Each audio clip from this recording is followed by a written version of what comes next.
Guys, please stop sending money to Africa. Now, before you run on straight to the comment section without watching this video, just give me 10 minutes of your time. Let me explain what I mean when I say, please stop sending money to Africa. I know some of you are about to fight me before we discuss.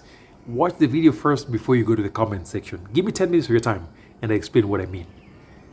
Welcome to Cant Fix, folks. It's another amazing morning.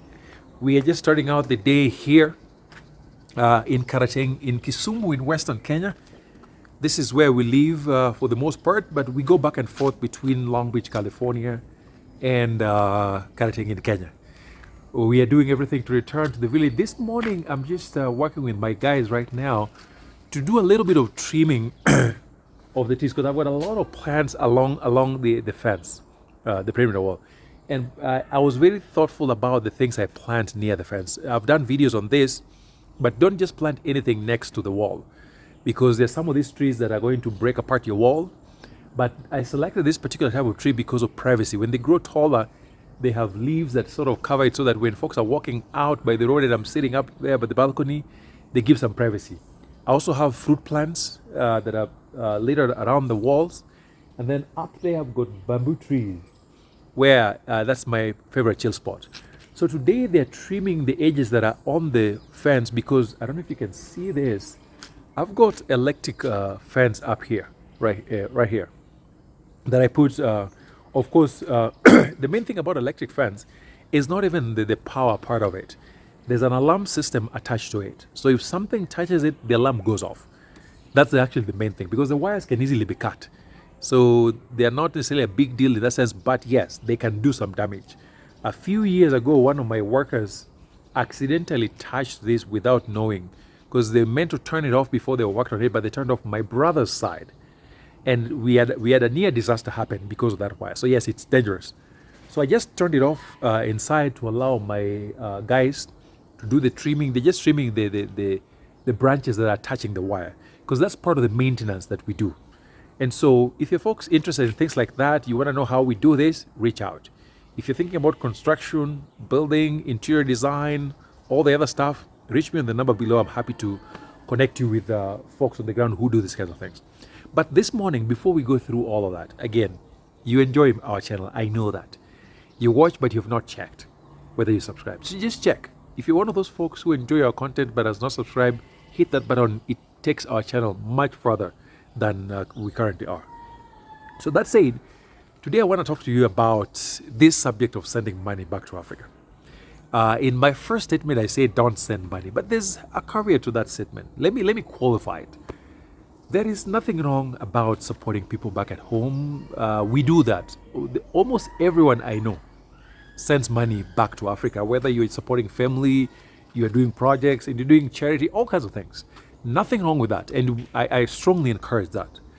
But there's some things that I've come to learn now that I live in the village a lot more that have really changed the way I think about sending money to Africa. So the overall point is I'm very supportive of sending money to Africa. If you have the opportunity, please do. But there's some things I want you to think about before you send that money. That one, the needs that we take care of, some of them can be figured out without your support. But oftentimes when we get calls from down here, there are people who will make it sound like if you don't act now, literally somebody's gonna die. And then it turns out that really that's not the case. Now that I moved back in the village, I look at some people that have been a part of their lives, and it almost feels like they live, and I'm not talking about family members, I'm talking about people outside of my family that I've been supporting, and then I find out that they're living a way more comfortable life than I initially thought. And so I'm wondering, why am I paying for all of this stuff when it seems like they're doing really well? There are people that, in fact, I thought didn't even have jobs and needed help here and there, and only for me to find out that these people actually have homes that are better than mine. They live much more comfortable than I do. So the first thing I tell you is sometimes, not all the times, there are exceptions. Sometimes people create a sense of emergency that does not really exist. So don't always be caught up in this position where you get a call, you're told this is falling apart, and then you send money. Because once you do that, you kind of condition people to think that all they have to do is to pull the fire alarm and money is popping out. And once you do that over time, then people realize, they don't need to spend their own money. And by the way, there are some people, not everybody, there are some people who would rather spend your money and not their money. So when they have an opportunity to use your money, they will always use yours. And in fact, some of them actually have more money than you do. And it's not unusual for them to reach out to you, and they always have some kind of a sob story about this is falling apart, this is what is happening, all that stuff. And they make you think that without you, they cannot make it. So remember, there are people who would rather spend your money. And I see that even when we travel back home, there are folks who, and this is not my family, there's folks I've just seen outside my family, who, when their relatives come to home and people go out, say for dinner, they will make the diaspora guy pay, even when they have more money than the diaspora guy. Some people are just like that for whatever reason. They would prefer to spend your money as opposed to theirs. Number two, the other reason I say you don't always have to send money is that you may have the desire to help. We all do. We all have the desire to help. But you cannot fix the earth. No matter how much money you have, it is impossible for you to fix every single problem. I have some really good friends who have a heart that I don't even know how to describe. Like every single sub scenario they want to fix, they want to put out all the fires. They see a fire there, they are walking around. And I don't know if it's one way of dealing with our own traumas. I don't know what happens to that. And so these people work so hard, sending all their monies back to the village. And at the end of the day, they are really miserable. I know it really feels good when we send money and we fix problems. Believe me, one of the reasons I do it because I know it feels good. But it is impossible to fix every single problem, especially when you have to sacrifice too much. And I'll tell you for a fact, some of our people that we love in Africa, or people that we know and support, will never know what it means to be on your feet for 16 hours. Standing, being abused, taking all kinds of crap just to make money. Some of the people we support will never know the pain of not even being able to sleep in your own bed for weeks upon weeks. I have people in my circle who do travel nursing or who do all kinds of work that they travel all the time. They barely sleep on the beds they have at their home. Our people will never know that. I remember years when I started living in Pennsylvania. I used to work sometimes up to 100 hours a week. I would even go for 2 months without seeing my own roommate. We would just be exchanging notes. Working a million hours, always on your feet, dealing with people who absolutely are abhorrent, just to make money. And then once you work so hard, you get your paycheck and you send it. In fact, back in the village, there are people who even know when your paycheck is coming. The 2-week paycheck, they're waiting for it. And if you delay by maybe a day or even a couple of hours, the sense of entitlement kicks in.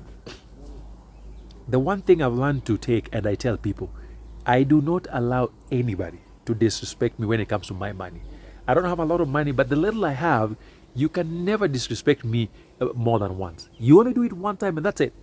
And I don't care if you're my parent, if you're my child, you cannot disrespect me when it comes to my money. There are people you send money and they receive and they're quiet, waiting for you to call them to confirm if they received the money. Not only will they not even say thank you, they don't even acknowledge, hey, I received something. There are people like that.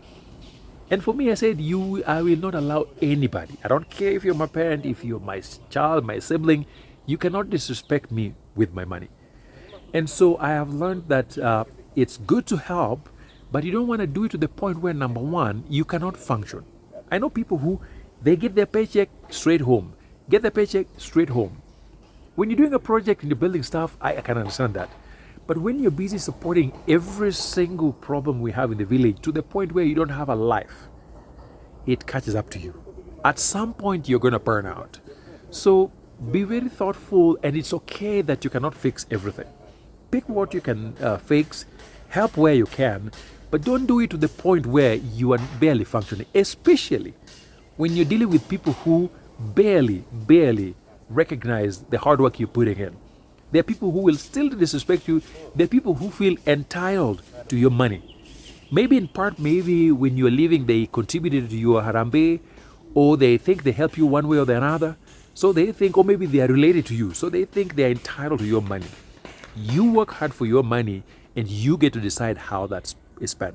So please, whatever you do, send money where necessary, but don't do it to the point where you cannot function. And always insist. People cannot respect you with your money. They would rather, because either way, the people that you're helping, the day you're not able to help, wait till you hear what they say behind you. Often people are shocked because you think if you're helping, then it means that they should look upon you with kindness, respect, and all that. It doesn't always work like that. Some of the people who will cause you the greatest harm are the people you have sacrificed for beyond belief. So do what is necessary, but I don't want you to kill yourself trying to send money back at home. Just do what is necessary. Be okay with what it is if you can't help, and even when you can. Yes, Mama. Oh, is it the fence? Yeah. But don't go out there trying to fix the earth. So, folks, I hope that was useful, and I will see you in the next. Okay, bye.